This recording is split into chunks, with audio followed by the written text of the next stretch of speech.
In addition to inferior mirages, Woltmann saw a few superior ones accompanied by looming. So you have a superior mirage with looming. I find that interesting because, as far as I understand Andrew Thomas Young, he doesn't seem to think that these things can happen. Like this condition is that. It does, like you're not going to see this condition in these conditions, right? But here you have this, and I've done this in my own research and published this information, that I do think that these things happen at the same time, because it always is a different position of what you're looking at. He found that sea surface, distant shores, coasts, and sandbanks take on an extraordinary appearance. The sea surface becomes concave. Why do you say that? I have never, ever, ever, ever, ever thought, oh look, it looks concave today. Nope. This is all propaganda. I'm just going to say it. Like, there's no reason to insert concavity here. Because when you look out into the distance, that's your horizon. It doesn't look like this, right? Right to left, it doesn't look like this. It just looks like this. So why do you say that there's this going on and this going on? Why are you saying that? Like, light doesn't do smiley faces of the horizon. It's always as far as you can see, because you can't see forever. That's the only explanation. That's it. You can't see forever. Why can't we see farther than that, Travel? You can't see forever, little boy. But if you want to see farther, just walk out to that point. And guess what? You're never going to get there. It's just going to keep staying in front of you and going and going and going and going. And you're never going to think anything about it. Unless someone comes along and says, hey, ever wonder why you can't see that far? You're like, yeah, it's too far for me to see. Like, no, the Earth's curved. Like, who told you that? So now we have concavity. It doesn't look concave.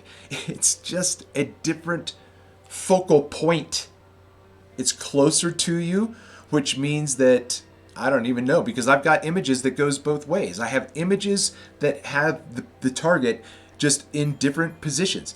My position, if you look at this article, one of the things that the guy says is that, it's really important to take the time to stay in the same place and just photograph throughout the year from that position. I did that. To the accolades of Dr. Nave thrice on my channel, where he says, I just want to let you know that your methodology is spot on. This is how you do science. And I'm like, I know. But I never have ever thought that that looks concave. As opposed to what? When it looks convex, show me that. Because it doesn't. You've now just changed the position of the horizon. Here's what it looks like when it's concave. Here's what it looks like when it's convex. Here's what it looks like when it's concave. Here's what it looks like when it's convex. Like, it... Have you ever seen the world convex or concave? Yes. Every single time. Yeah, but which one's which? Right. All right. The sea surface becomes concave. Nearby ships are lowered, or rather, the distant horizon seems almost in front of them. Oh, you mean like it gets closer to you? Closer to you. The edge of the earth just got closer to you? How to do that?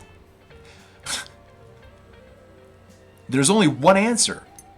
If the position that you think is the horizon looks like it's bigger and closer to you one day than the other, and you can show me the difference and go, look, I mean, like, yeah, man, that looks like, I can't even see that far. But look, that looks really close, doesn't it? What makes that happen? There's only one answer, and it's the answer for everything.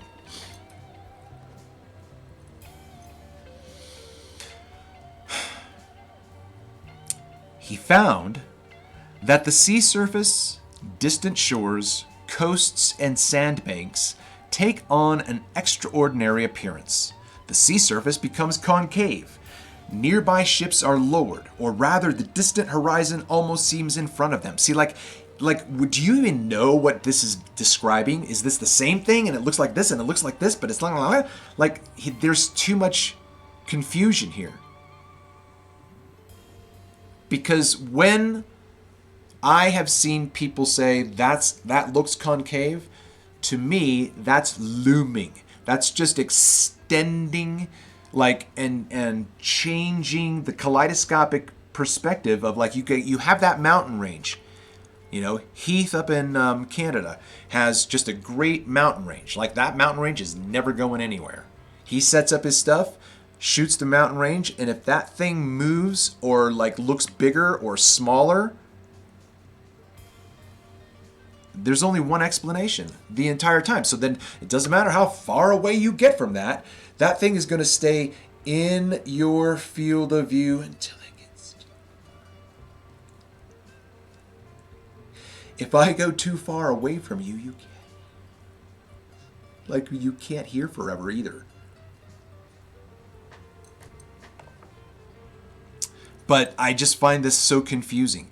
The sea surface becomes concave. That means it's just far as fuck away. Now, this is the description of something that he can't show you or not show you. Nearby ships are lowered. What does that mean? There's the water, there's the ship. What do you mean it's lowered?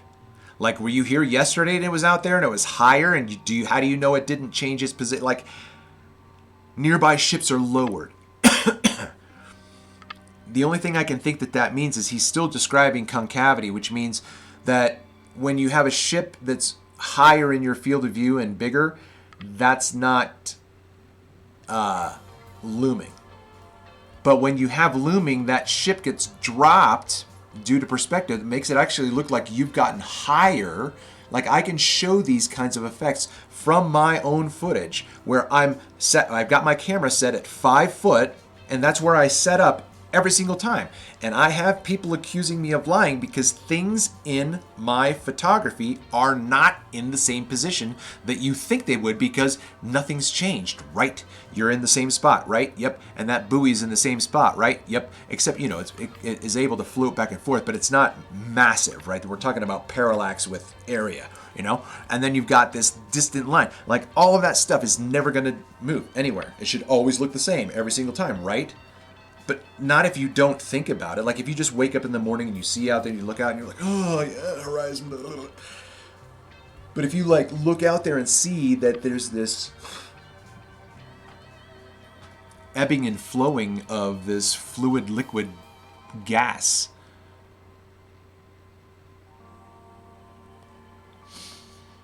right?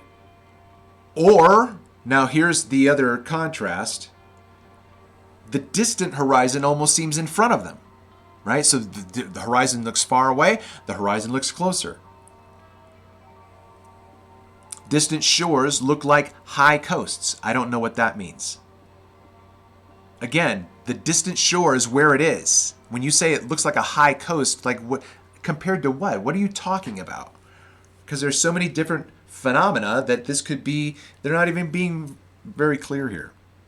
And if I'm confusing you, then I apologize, but it's because this is not clear. Now, if these shorelines are 7 or 8 miles away, which I have footage of and can show you my own footage, if these shorelines are 7 or 8 miles away and far below our horizon, what does that mean? What do you mean far? If 7 or 8 miles, if the target is 7 or 8 miles away, he's saying the reason why you can't see it is because it's below the horizon. It's over the curvature of the earth. But all he ever sees is the end of his own vision at that point. Just like I do. And I say, That's the limit of what we can see because of the condition of the medium through which we are looking. And he goes, oh, no, no, no, no. That's because that's where the edge of the earth is. And I'm like, oh, really? What happens when it looks like it's closer to you? Does that mean the distance changed? Because that's what it looks like if you take still images to contrast moment by moment by moment by moment.